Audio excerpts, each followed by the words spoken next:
కదిలే ఆలోచనల గుంపే మనస్సు. ఆ ఆలోచనలను లయం చేయడం ద్వారా ఆనందానుభూతిని పొందవచ్చని ప్రేమ, ధ్యానం, మరణాలను ఒకదానికొకటి అనుసంధానం చేస్తే అవిచ్చే ఫలితాలు అద్భుతంగా ఉంటాయని తెలియజేసే అద్భుత గ్రంథం విజ్ఞాన భైరవ తంత్రం. ది బుక్ ఆఫ్ సీక్రెట్స్ అనే ఆంగ్ల రచనకు తెలుగు అనువాదంగా ఓషో రూపొందించిన అద్భుత గ్రంథమిది. ఈ విజ్ఞాన భైరవ తంత్రానికి మూల పురుషులు పార్వతీ పరమేశ్వరులు.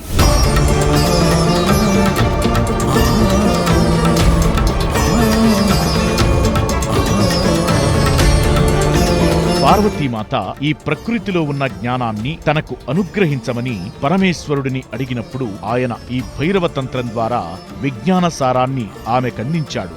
మరణం, ప్రేమ, ధ్యానం ఎప్పుడూ వర్తమానంలో జరుగుతాయి. అయితే ఏ వ్యక్తి అయినా మరణం గురించి ఆలోచిస్తే ప్రేమించలేరని, ప్రేమించలేకపోతే ధ్యానించలేరంటాడు ఓషో.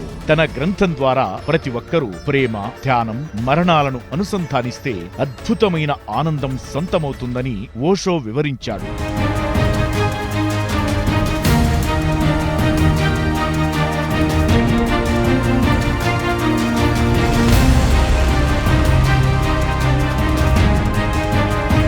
దీని ద్వారా మనిషి తాను మనిషి స్థాయి నుంచి దైవంగా మారడానికి అనువైన విషయాలను ఓషో విపులంగా వివరించిన తీరు వర్ణనాతీతం.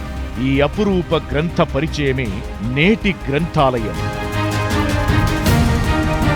అందరికీ నమస్కారం. గ్రంథాలయం కార్యక్రమానికి సాదర స్వాగతం. నా పేరు ఎం నాగరమాదేవి. నేను గన్నవరం నుండి వచ్చాను.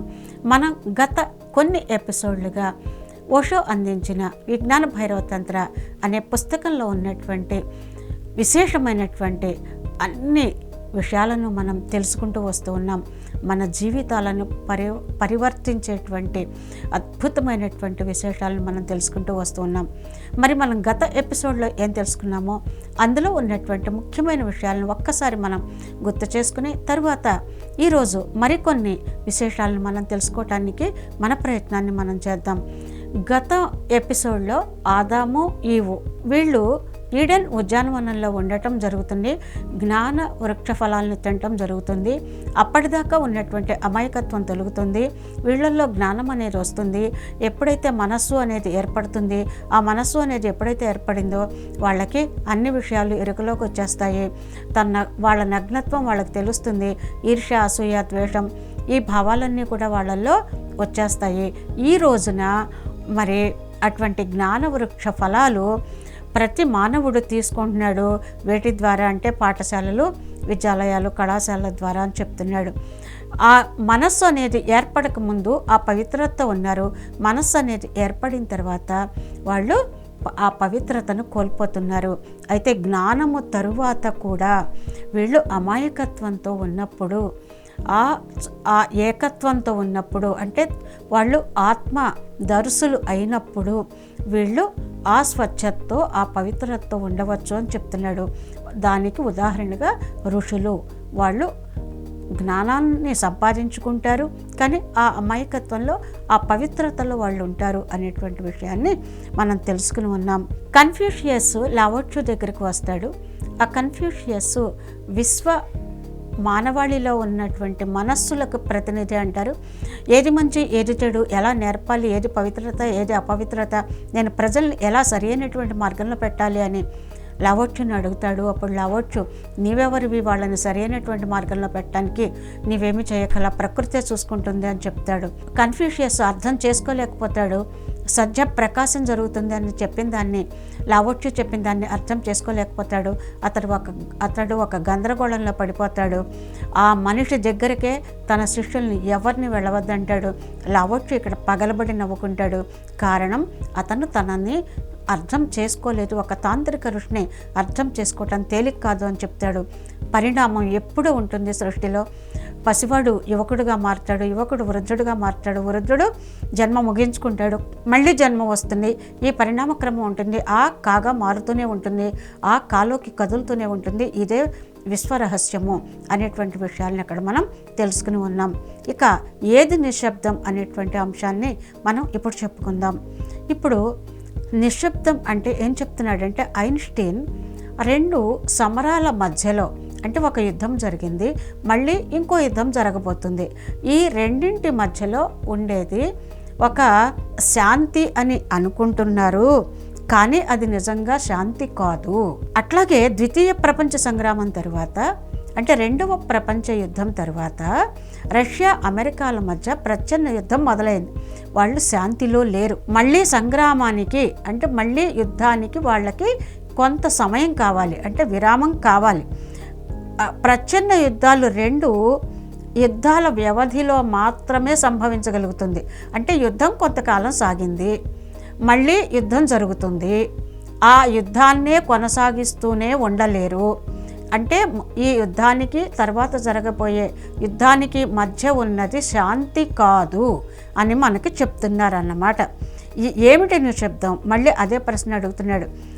ఒకసారి కోపం వచ్చింది, ఆ కోపం తర్వాత మళ్ళీ కోపం రావడానికి కొంత విరామం కావాలంట, వెంటనే కోపం రాదట.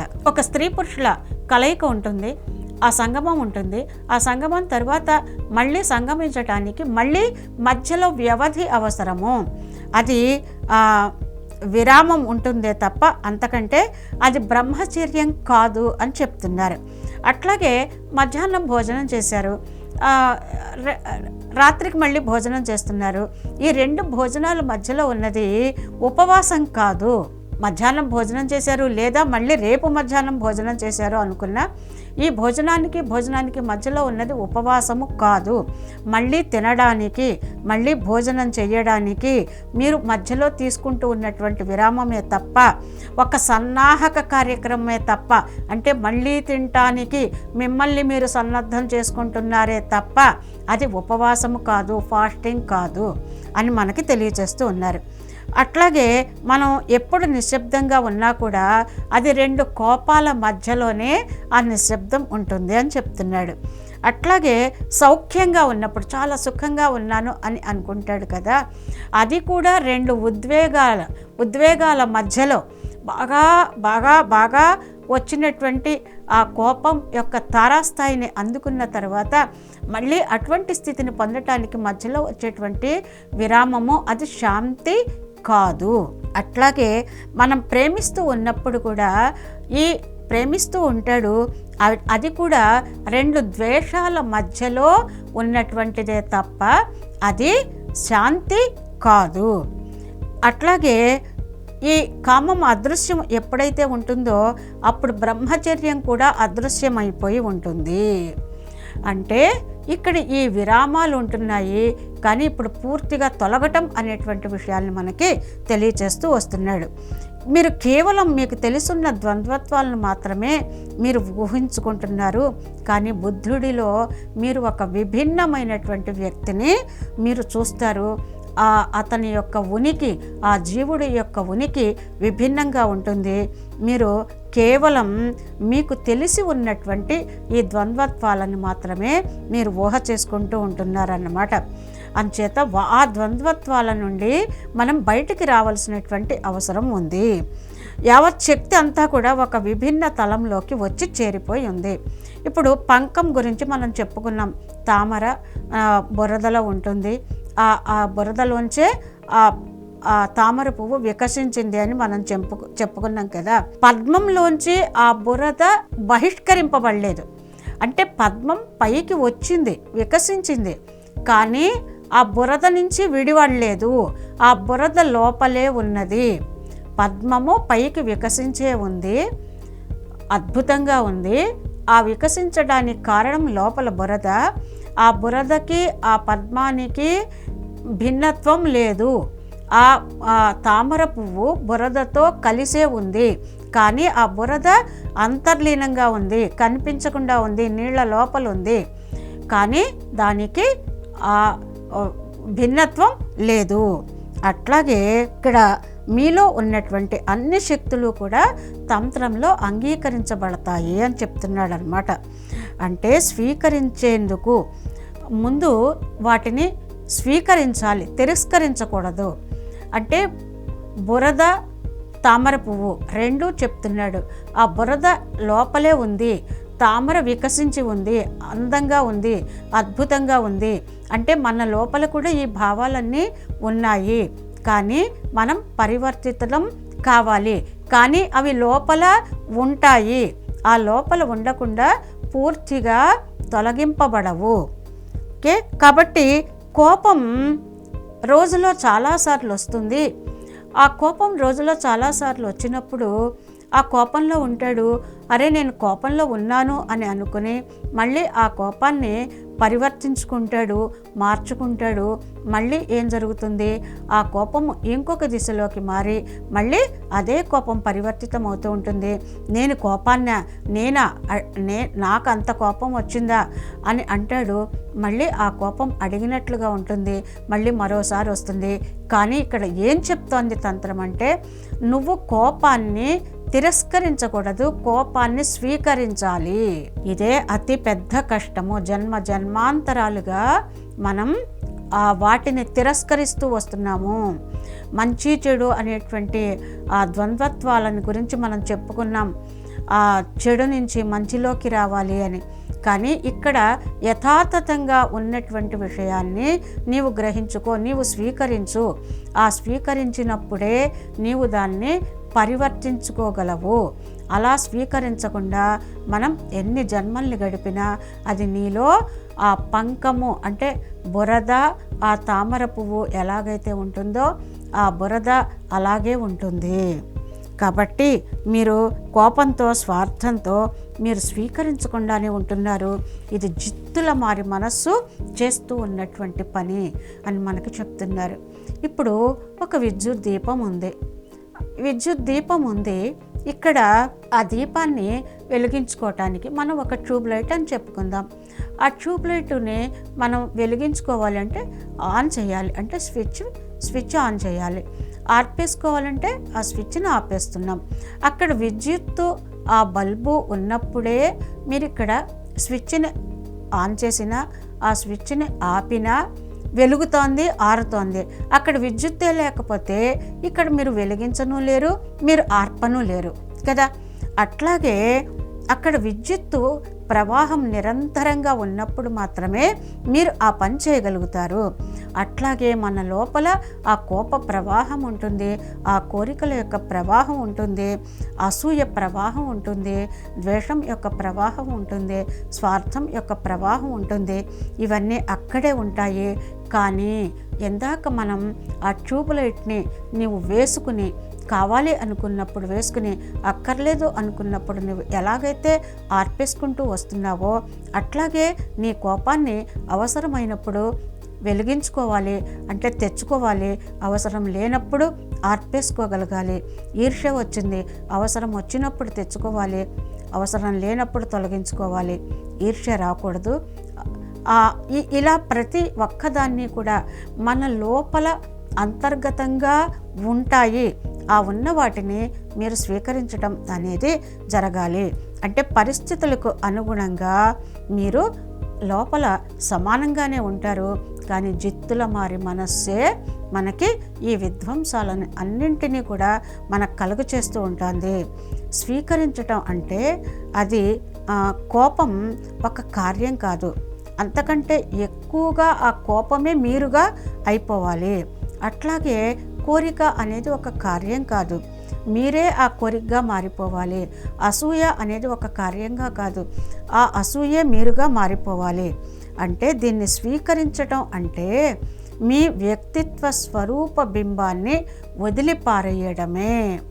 వ్యక్తిత్వ స్వరూప బింబం, ఆ వ్యక్తిత్వం ఎక్కడి నుంచి వస్తుంది? మనస్సు ద్వారా వస్తుంది. అంటే ఆ వ్యక్తిత్వ స్వరూప బింబానికి మూలమేంటి? ఆ మనస్సు. ఆ జిత్తుల మారి మనస్సు నుంచి మీరు బయటికి రావాలి. బయటికి రావాలంటే ధ్యానమే చేయాలి. కాబట్టి నేనే కోరికను, నేనే కామాన్ని, నేనే కోపాన్ని, నేనే స్వార్థాన్ని అని చెప్తే అప్పుడు మీ వ్యక్తిత్వ స్వరూప బింబం తక్షణమే కూలబడిపోతుంది. కానీ మనస్సు జిత్తుల మారింది కాబట్టి మనస్సు ఏం చేస్తుందంటే మళ్ళీ నేనున్నాను కోపంగా అని దాన్ని ఆ రూపాన్ని పరివర్తించేస్తుందట, ఆ రూపాన్ని మార్చేస్తుంది. ఆ రూపాన్ని మార్చేసినప్పుడు అప్పుడు మళ్ళీ ఇతడు ఆ భ్రమంలోకి వచ్చేసి అరే నేనే కోపాన్ని అనే భావం నుంచి నేను కోపంతో ఉన్నాను అనేటువంటి భావంలోకి ఎప్పుడైతే వచ్చేస్తాడో అప్పుడు మళ్ళీ ఆ కోపము, ఈర్ష్య, ద్వేషము, అసూయ, అహంకారము ఇవన్నీ కూడా మనలో వచ్చేస్తూ ఉంటాయి. అంటే వీటిని అన్నింటినీ కూడా మీరు భవిష్యత్తులో నిలిపి ఉంచుకుంటున్నారు. మరి అలా ఉంచుకుంటూ ఉన్నటువంటి వాటిని మీరు మీ ఉనికిలోంచి మీరు ప్రయాణం చేసినప్పుడు వాటిని మీరు ఎప్పుడు కావాలంటే అప్పుడు వాడుకోగలుగుతారు, ఎప్పుడు అవసరం లేదనుకుంటే అప్పుడు వదిలేస్తూ ఉంటారు. ప్రకటనలు మీవి, ప్రచారాలు మావి, జీవితంలోని వెలుగులందరివి. పిఎంసి తెలుగు ఛానల్లో మీ యాడ్స్ కోసం సంప్రదించవలసిన ఫోన్ నంబర్స్. నేను ఒక ఉదాహరణ తీసుకుంటాను. నేను తెలుగు టీచర్ని. మరి మేము క్లాస్ రూమ్లోకి వెళ్ళి ఆ పాఠం చెప్పినప్పుడు మరి ఆ విద్యార్థి సరిగా రాయనప్పుడు కానీ సరిగా చదవనప్పుడు కానీ మేము కోపం తెచ్చుకోవటం అనేది జరుగుతుంది. ఆ కోపం తెచ్చుకుంటాము, కానీ బయటకు వచ్చిన తర్వాత కాదు, ఆ క్షణమే మాకు కోపం ఉండదు. కానీ విద్యార్థుల్లో తెలివిగల విద్యార్థులు చాలామంది ఉంటారు. వాళ్ళు మాకు దగ్గరగా వచ్చినటువంటి, అంటే మా మనసులకి దగ్గరగా, అంటే మమ్మల్ని ఏదైనా ప్రశ్నించగలిగేటువంటి చక్కటి స్థితి ఉన్నటువంటి విద్యార్థులు కొంతమంది ఉంటారు. అంటే వాళ్ళ లోపలి భావాల్ని మాతో పంచుకోవటానికి కొంతమంది సిద్ధంగా ఉంటారు, విద్యార్థులందరూ సిద్ధంగా ఉండరు. వాళ్ళు బయటకు వచ్చిన తర్వాత మేడం మిమ్మల్ని ఒక ప్రశ్న అడగచ్చా అని అడిగేవాళ్ళు. ఏమిటి అడుగు మేడం, మీరు మళ్ళీ కోపం తెచ్చుకోమంటే అడుగుతూ ఉంటారు. ఏమీ కోపం తెచ్చుకోను, నువ్వు అడుగు. మేడం మరి మీరు ధ్యానం చేస్తారు కదా, మరి కోపం, మరి క్లాస్ రూమ్లో మీకు కోపం ఎందుకు వస్తుంది అని అడుగుతారు. వెంటనే నాకు ఒక చిన్న చిరునవ్వు వచ్చేస్తుంది. వీడు ఎందుచేతనంటే వీడు ఆలోచన చేశాడు, అంటే మరి మేడం యొక్క స్థితి ఏంటి, మేడం ఇప్పుడు ఎందుకు అన్నారు అని. అప్పుడు నేను చెప్తానన్నమాట, అక్కడ కోపాన్ని ప్రదర్శించాలి. ఆ కోపాన్ని నేను ప్రదర్శిస్తేనే ఆ విద్యార్థి సరి అవుతాడు. కాబట్టి అక్కడ నేను కోపాన్ని తాత్కాలికంగా తెచ్చుకున్నాను, కానీ ఆ మరుక్షణము నాకు కోపం ఉండదు. ఇది ఇప్పుడు బుద్ధుడు చెప్పినటువంటిది. ఒక తంత్రాన్ని మనం ఉపయోగించుకోవటం అంటే, ఒక విద్యుత్ దీపాన్ని వెలిగించుకోవటం అంటే ఒక ట్యూబ్లైట్ను వెలిగించుకోవటం అంటే అవసరమైనప్పుడు అవసరమైనంత కోపాన్ని మనం ఆ సమయంలో మనం ప్రదర్శించాలి. అవసరమైనప్పుడు అవసరమైనంత భావాలని మనం తెచ్చుకుని ఆ వెంటనే వాటిని మనం ఆర్పేయగలగాలి, వాటిని మనం మోయకూడదు. ఎప్పుడైతే మోస్తామో అప్పుడు ఆ జిత్తుల మారి మనస్సు మన లోపలికి ప్రవేశించినట్లే. ఆ జిత్తుల మారి మనస్సు నుండి మనం దూరంగా ఉన్నప్పుడే మనం ఇటువంటి పని చేయగలుగుతూ వస్తాము. అందుకే ఒక బుద్ధుడు కోపంతో కూడా ఉంటాడు. బ్రహ్మర్షి పితామహ పత్రిజీ గురించి మీకు అందరికీ తెలుసు. ఆయన కోపంతో ఉంటాడు, కోపంతో చెంపదెబ్బల్ని కూడా కొడతాడు. ఒకసారి ట్రెక్కింగ్కి వెళ్ళినప్పుడు జరిగింది ఈ సంఘటన. నేను ఆ చెంపదెబ్బల్ని కొడతాను, ఎవరికి కావాలో వాళ్ళు రండి అంటారు.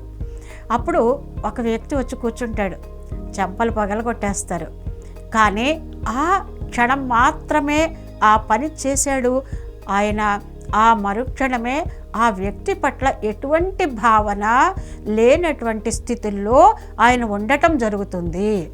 ఎందుకు ఈ ఉదాహరణలు అంటే, మనం కేవలము ఆ విషయాలను మాత్రమే చెప్పుకుంటే అర్థం కాదు అనేటువంటి అభిప్రాయంతో ఈ 2 ఉదాహరణల్ని నేను తీసుకోవటం జరిగింది. కాబట్టి మనకి అంతా కూడా ఎలా ఉంటుంది అంటే, అది వెలిగించుకోవటం చేత కావాలి, ఆర్పుకోవటం కూడా చేత కావాలి. కానీ మనం వెలిగించుకుంటున్నాము, ఆ కోపాన్ని వెలిగించుకుంటున్నాము, ఆ కోపంలోనే ఉండిపోతున్నాము, ఆ కోపంలోనే దగ్ధమైపోతూ వస్తున్నాం. జన్మల పర్యంతము ఇలాగే జరుగుతుంది. కానీ కోపాన్నే మీరు స్వీకరించండి, ఆ కోపాన్ని పరివర్తించుకోండి అని చెప్తున్నాడు. కాబట్టి మీ ఆశయం గురించి, ప్రేమ కరుణ గురించి ఈ క్షణం అంతా కూడా గతం అయిపోయింది. మళ్ళీ మీరు భవిష్యత్తులో ఉంటారు. మళ్ళీ మీ ఉనికి సర్వస్వం మీలోకి వచ్చేస్తుంది. మళ్ళీ మీరు యథాప్రకారమే ఉంటారు. మీ ఆశయాలన్నీ కేవలం స్వప్నాలు మాత్రమే. భవిష్యత్తులో పొడిగించుకునే ఉపాయాలు, జిత్తులుగా ఇవి ఉన్నాయి. కేవలం మీ మనస్సుని మరెక్కడో కేంద్రీకరింపచేసి ఉండేందుకు. మనస్సు చేసేటువంటి మాయయే ఇదంతా కూడా. కాబట్టి మీరు హింసాత్మకంగా ఉంటే అదే వాస్తవం కాబట్టి దాన్నే స్వీకరించండి. శాంతంగా ఉండేందుకు ఏ ప్రయత్నాల్ని చేయకండి. ఒక శిశువు కోపంతో ఉన్నప్పుడు ఎంత స్వచ్ఛంగా ఉన్నాడో మనం కూడా కోపంతో ఉన్నప్పుడు అంత స్వచ్ఛంగా, అంత పవిత్రంగా, అంత అమాయకత్వంతో ఉండేందుకు మనల్ని మనమే సంసిద్ధం చేసుకోవాలి. కాబట్టి ఇది మనస్సు చేస్తున్న పనే. ప్రశాంతంగా ఉండేందుకోసం ప్రయత్నించడం కూడా హింసాత్మకంగా ఉంటూ ఉన్నటువంటి మనస్సు కూడా చేస్తూ ఉన్నటువంటి పని ఇదే.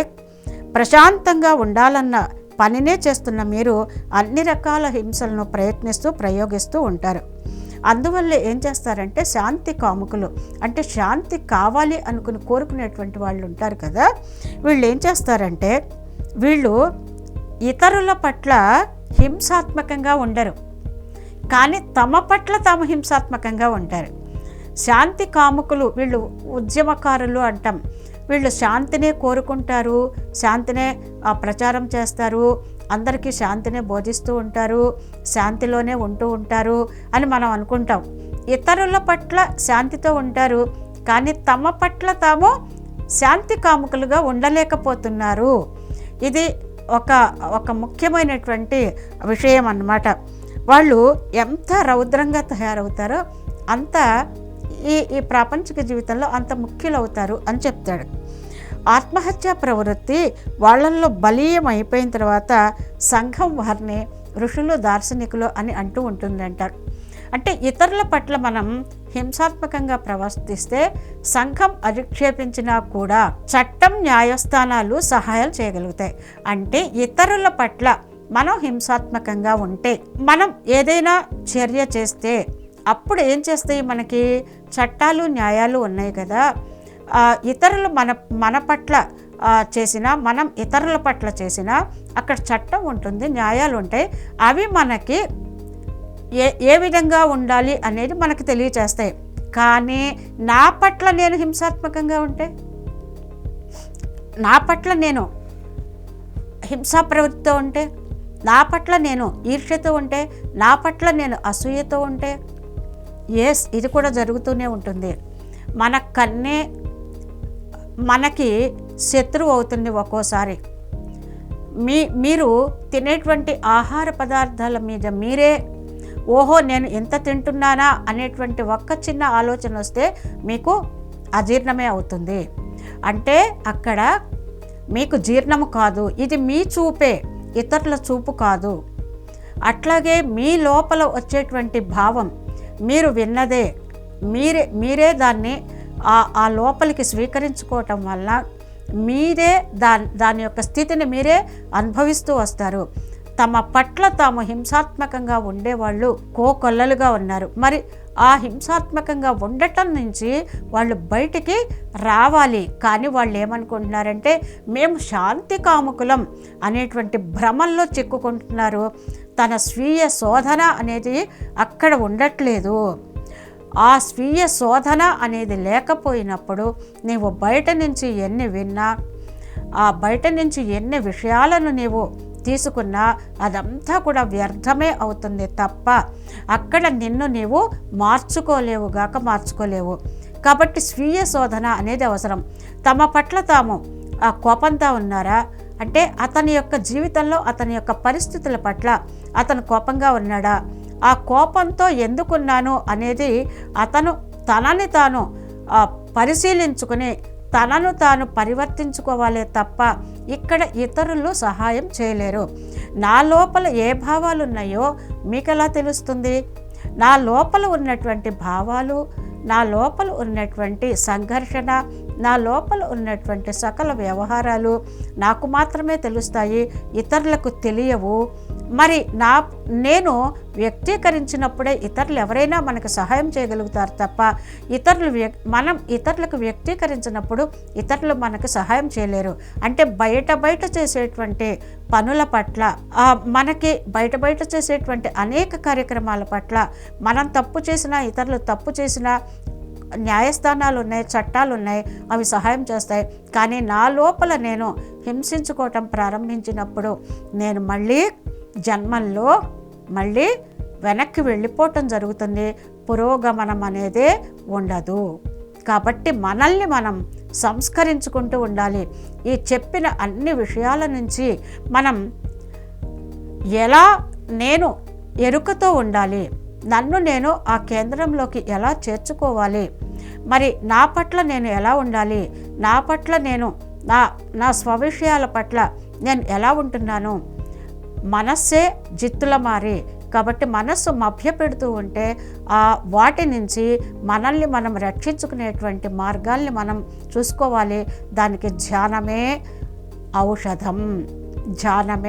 ఔషధం. ధ్యానం తర్వాత చక్కటి పుస్తకాలని చదవాలి. స్వాధ్యాయం అవసరం, సజ్జన సాంగత్యం అవసరం.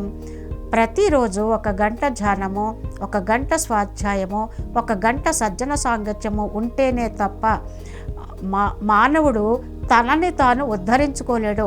తన పట్ల తాను హింసాత్మకంగా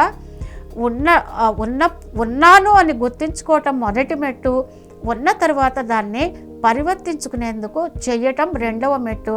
కాబట్టి మనం చక్కగా ధ్యానం చేస్తూ, మరి స్వాధ్యాయం చేస్తూ, సజ్జన సాంగత్యాదులతో ఉంటూ, శ్రవణం చేస్తూ, మననం చేస్తూ, మన స్వీయ శోధన అంతఃశోధన చేసుకుంటూ మనం హాయిగా మన జీవితాన్ని మనం పరివర్తించుకుందాం. మళ్ళీ వచ్చే ఎపిసోడ్లో కలుసుకుందాం. అంతవరకు సెలవు. ధన్యవాదాలు.